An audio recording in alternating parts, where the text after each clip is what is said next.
earlier in the summer, we have this lead, which is that there's this tiny firm called Vega Capital London, and they were the biggest winners from the biggest oil crash in history.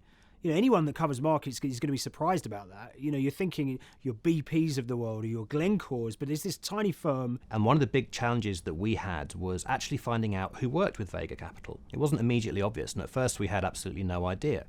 If you go to the Vega Capital website, it says it's under construction. If you do basic online searching, it's very difficult to find anyone who's publicly connected to the company.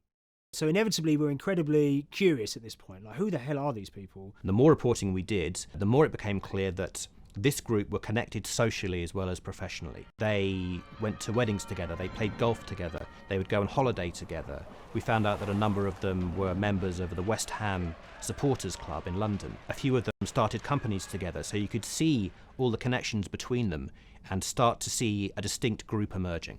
And it really just was this kind of shock that, this wasn't just like a hedge fund or a firm you'd never heard of. This was actually a group of buddies who all had the same experience on this day and had all made a huge amount of money.